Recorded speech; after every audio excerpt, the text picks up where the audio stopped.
53,000 가구 엄청난 겁니다. 신도시급입니다. 53,000 가구면요 신도시가 하나 만들어지는 거예요. 이거에 대해서 이제 굉장히 좀 충격으로 나온 지역들이 이게 뭐냐면은 우리 내부만으로서 부동산 가격이 결정되는 건 아니구나라는 걸 또 한 번 느꼈습니다.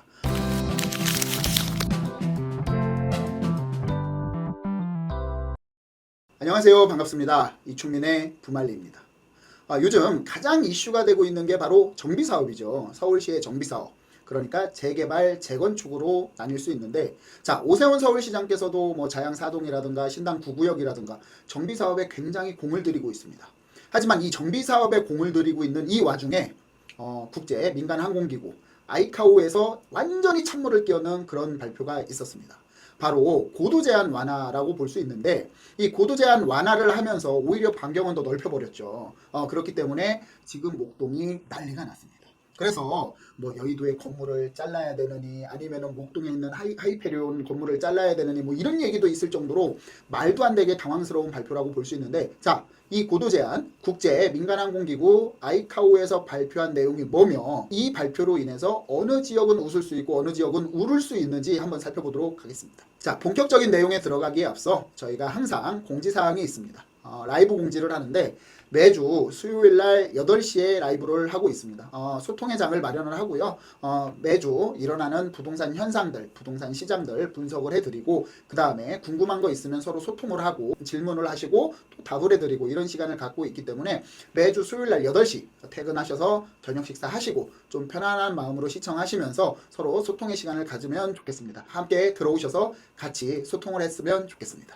국토교통부에서는 지금 아이카오에서 발표한 내용을 무시할 수도 없습니다. 물론 권고사항이긴 해요. 법적 규제는 없다라고 말씀드릴 수 있는데, 그래도 이제 국제민간항공기구에서 이제 가이드라인을 줬기 때문에 이거를 전면적으로 무시할 수는 없습니다. 그래서 국토교통부에서도 즉시 보도자료가 나왔는데, 공항 주변의 고도 제한 개정은 안전을 확보하면서 적용될 수 있도록 준비를 하겠다. 국토교통부는 국제민간항공기구 아이카오가 추진하고 있는 장애물 제한 표시 제한, 고도 제한이에요. 이게 뭐 어려운 말로 풀어서 그러는데 결과적으로는 간단합니다. 그냥 고도 제한. 국제기준 개정과 관련하여 국내 도입 시 항공기의 안전을 최우선으로 고려하면서 개정안이 합리적으로 적용될 수 있는 방안을 찾을 계획이다. 이렇게 발표를 했고요. 25년 4월 아이카오의 고도 제한 국제기준 개정안은 30년 11월부터 시행이 되게 돼 있어요. 이거를 다 권고안을 받아들인다면 그렇게 돼 있고, 그 다음에 개정안의 주요 골자를 현재 일률적으로 제한하고 있는 장애물 표면을 향후에 침투 금지 표면과 평가 표면으로 이원화를 시킨대요. 이 두 개로 분리를 한다는 거고, 국토교통부는 안전을 최우선으로 확보하고 국내 공항 여건과 조화를 이룰 수 있도록 준비를 할 계획이다. 엄청 바빠지겠죠, 국토교통부에서. 그래서 아이카오의 국제기준 개정의 내용은 무엇이냐 간단하게 설명을 드릴게요. 자, 이제 기존 개정 전이 있고 개정 후가 있는데, 적용 방식은 이제 기존의 일괄이었다면 지금은 이원화를 시켰습니다. 그리고 이게 기존에 이제 지금 하고 있는 고도 제한은 활주로를 기준으로 반경 5.1km였어요. 하지만 개정 후에는 활주로를 기준으로 반경 11에서 13km, 최장거리는 13km까지 확대를 한다. 그렇기 때문에 이제 제가 이따 뒤에서 지도로 보여드리겠지만 목동 다 들어가고요. 그 다음에 한강 건너서 마포구도 일부 포함이 된다라고 말씀드릴 수 있어요. 고도 제한 방식은요, 획일적으로 일률적으로 제한을 했다면 조건부 완화 가능성도 있습니다. 이제 개정 후에는 규제 강도는 절대적인 제한이었어요. 그러니까 여기는 무조건 안 돼. 여기는 이 높이 이상으로는 절대 안 돼. 위험해서 안 돼. 이거였지만 강행 규정이라고 하죠. 이제 개정 후에는 이게 너무 범위가 갑자기 확대하다 보니까 이제 권고 사항이 많아요. 그러다 보니까 평가 후에 허용 가능성이 있다. 그러니까 이제 고도 제한 완화 가능성이 있다. 이렇게 말씀드릴 수 있습니다. 자, 그래서 이제 지도를 보시면요, 여기가 이제 김포공항 활주로입니다. 여기 김포공항 활주로가 이렇게 있죠. 활주로가 이렇게 있는데, 이 활주로를 기준으로 반경을 정하다 보니까 여기 보시면은 이제 한강을 넘어서 한강 북쪽으로도 이제 일부 포함이 된다. 그래서 여기에서 수평표면적 구역은 반경 4km, 원축표면 구역은 반경 5.1km, 진입표면 구역은 양방향 수평거리 해가지고 15km까지 뭐 엄청나게 지금보다 확대가 된다. 이렇게 말씀드릴 수 있습니다.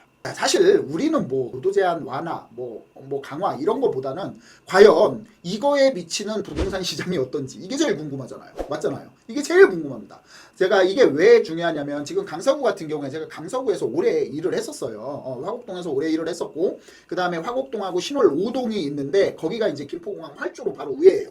우스갯소리로 예전에 거기에 이제 옥상에 누워 있으면 비행기 배꼽이 보일 정도로 가까이에 날아다닌다라고 이런 표현이 있었어요. 정말 저도 뭐 옥상에서 누워 있거나 아니면 거기에서 소주 한잔 하면서 옥탑에서 수시로 비행기 왔다 갔다 하는 배꼽을 많이 봤습니다. 그렇기 때문에 그 지역은 절대적이었어요. 고도 제한 같은 경우에. 하지만 이 절대적인 일부 지역을 반경 5.1km였는데 이거를 11km에서 13km까지 확대를 한다는 거죠. 그래서 이 부분이 좀 굉장히 중요하고, 그래서 부동산에 어떤 영향을 미쳐, 이게 중요한 거잖아요. 얼마나 중요하면은 오세훈 시장이 막 바로 달려갔겠어요. 목동의 재건축 단지. 목동 제 신시가지 같은 경우에 1단지부터 14단지까지 있거든요. 거기에서 25,300가구를 53,000가구로 해가지고 49층에서 60층까지 올린다라고 계획을 잡고 있는데, 이 고도 제한이 적용된다라고 하면은 재건축은 사실 물 건너갑니다. 사업성이 줄어드는 게 아니라 사업성이 안 나와요. 그렇기 때문에 굉장히 부동산에 큰 영향을 미친다. 한번 살펴보겠습니다. 그림으로 보시면 아시겠지만 여기가 김포공항이 있습니다. 이 중심점에 김포공항이 있고요. 주변에 보면은 빌라촌이 쫙 있어요. 화곡동 빌라촌, 그 다음에 신월동 빌라촌. 자, 이런 데는 고도 제한이 있어가지고 굉장히 좀 어려웠습니다. 그래서 이제 이 부분에 있어서 여기 마곡지구라든가 방화지구라든가 이런 데에 고도 제한 때문에 사실 높이를 많이 못 올렸어요. 그러니까 사업성도 떨어지고 주민 동의율도 늦어지고 그러기 때문에, 특히 마곡지구 같은 경우 어찌됐거나 도시개발법으로 개발을 한 지역이니까 괜찮았지만, 방화뉴타운 같은 경우나 이런 데 같은 경우에는 실질적으로 기존 정비사업 쪽으로 갔기 때문에 사업성이 나와야 되는데 굉장히 안 나와서 오래 고통을 많이 받았던 지역입니다. 지금 현재는 이렇게 구역 지정이 돼 있다면 이제 목동 재건축 단지라든가 이런 데가 전부 다 이제 전부 다 포함이 된다라는 거예요. 11km, 13km까지. 자, 어디까지? 마포까지. 여기 보면은 마포구에 있는 수색역이라든가 가자역이라든가 이런데 상암 일대가 전부 다 이제 포함이 되는 거예요. 그래서 이쪽 지역의 재개발이나 재건축에 대해서 영향이 상당히 클 것이다. 목동은 지금 난리가 났습니다. 이것 때문에 목동은 지금. 자, 이번에 아이카오에서 발표를 한 뒤에 반응이 완전 상반됩니다. 그래서 이제 강서 반응과 목동 반응을, 양천 반응을 좀 살펴볼 건데, 자, 강서 반응은요 기대감이 오히려 높아졌어요. 절대적인 고도 제한이었거든요. 그래서 예전에는 계속적으로 김포공항을 이전해달라 그래서 막 이전 계획이 있다 없다 막 이런 얘기들이 굉장히 많았었어요. 이전을 해야만 이 강서 양천을 개발할 수 있기 때문에 이전하라는 민원이 굉장히 많았었습니다. 하지만 그 이전 계획이 뭐 무주공산에 그치고 있었는데, 오히려 이번에 국제민간항공기구에서 이 고도 제한을 완화하면서 강서구 같은 경우에는 완화에 들어가죠. 목동 같은 경우에는 오히려 강화에 들어가는 거고요. 완전 상반됩니다. 그래서 강서는 오히려 기대감이 커졌다. 이번 개정안 소식을 알려진 이후에 지역별로 희비가 엇갈리고 있다. 가장 반기는 지역은 강서구다. 강서구는 그동안 구 전체의 97% 이상이 고도 제한으로 묶여 있었어요. 그래서 이 고도 제한으로 97%가 묶여 있어서 예상 손실 금액만 59조 원으로 추산할 정도로 굉장히 큰 피해를 보고 있었습니다. 그래서 일부 지역에서는 최대 30층 가까운 고층 건물이 가능해질 수 있다라는 기대감이 커지고 있다. 근데 이거 같은 경우는 국토교통부에서 어느 정도 지침이 내려와야 될 것으로 보고 있습니다. 자, 이렇게 해서 강서구는 굉장히 좀 들떠있죠. 마지막으로 여기 보시면은 특히 마곡지구는 서울 서남권의 핵심 경제 거점으로 꼽히지만 고도 제한이라는 규제로 오피스와 업무 시설의 경쟁력을 충분히 끌어올리지 못했다는 지적이 많았다. 하지만 새 기준의 적용으로 일대의 고층화가 가능해질 경우에 기업 유치와 지역 경제 활성화에도 긍정적인 영향을 줄 것으로 보인다. 방화동과 공항동 이 지역 같은 경우에는 도시명 주거 수요가 높음에도 점일 개발이 돼 있었어요. 왜냐면 이 지역이 공항 있지, 백화점 있지, 마곡지구 업무시설 있지, 그러다 보니까 이 지역에 1, 2인 가구가 굉장히 많이 거주를 하거든요. 하지만 여기에 고도 제한 때문에 점일 개발이 많이 분포가 돼 있었고 또 난개발이 돼 있었습니다. 이런 지역들의 정비 사업의 추진 동력이 불 것으로 예상이 된다. 이렇게 나와 있고요. B 쪽으로 가보겠습니다. 희비에서 B 쪽으로. 목동 같은 경우는 사실 난리가 났죠. 그래서 오세훈 서울시장이 바로 달려가서 뭐 조합장들 만나고 해가지고 진정시킬 정도로 굉장히 좀 큰 이슈라고 볼 수 있습니다. 이기재 양천구청장도 이달 15일 공식 입장을 통해 많은 주민들이 항공기술 발전을 고려해 고도 제한 완화로 개정될 것으로 기대해 왔으나 이를 정면으로 배반하는 결과라며 오히려 비규제 지역을 광범위하게 포함해 고도 제한을 대폭 강화하고 있다며 현재 추진하고 있는 재건축, 재개발 등 도시정비 사업이 전면 중단으로 이어질 수 있다. 굉장히 큰 문제죠. 지금 왜냐면 서울시에서 주택 공급을 활성화하겠다고 그렇게 오세훈 시장께서 그렇게 여기저기 돌아다니고 바쁜 와중에 여기저기 막 정비사업 지정된다 하면은 조합 설립 빨리 해줄게 막 현장 가가지고 이렇게 하고 있는데 지금 여기서 전면 중단될 위기라면 큰일이죠 이게. 그래서 부동산 시장도 굉장히 불안해하고 목동 거래가 급감했다. 이거 발표 전에는요 목동도 지금 토지거래 허가 구역이에요. 하지만 계속적으로 627 대책으로 인해서 거래량은 줄었지만 계속해서 정고점을 돌파하고 있었어요. 근데 이 발표 이후에 이제 불안한 부분도 있잖아요. 일부 부분은. 그렇기 때문에 목동 고도 제한 강화 가능성이 제기되면서 부동산 시장도 즉각 반응하고 있다. 당연히 그럴 수밖에 없죠. 왜냐면 내 자산과 관련이 있으니까 아주 큰 관련이 있죠. 그렇기 때문에 국토교통부 실거래가 시스템에 따르면 이날 16일부터 2주간 목동 신시가지 14개 단지의 매매 계약 건수는 6건에 그쳤다. 매주 평균 20건씩 됐는데 이래서 굉장히 목동은 울고 있고 강서구는 웃고 있다. 이 발표로 인해서 이렇게 말씀드릴 수 있습니다. 목동 하면은 우리나라 2대 학군지죠. 1대 학군이 대치동, 그 다음에 2대 학군이 그 다음에 목동, 3개 학군으로 따지면 중계동, 4개 학군으로 따지면 광장동 뭐 이렇게 정도 좀 학군으로 나뉘는데 목동 학군 같은 경우에는 2대 학군으로 보는데 1대 학군으로 보는 데도 있습니다. 왜냐면은 대치동보다 주거 환경이 굉장히 좋고 그 다음에 인프라 형성, 그 다음에 학원가의 구조적인 밀집 형성이 잘 돼 있어서 사람 선호도에 따라서 달라지겠지만 어느 부분은 또 1대 학군이라고 하시는 분들도 많이 봐왔기 때문에 굉장히 이 지역 같은 경우 굉장히 중요하다라고 볼 수 있어요.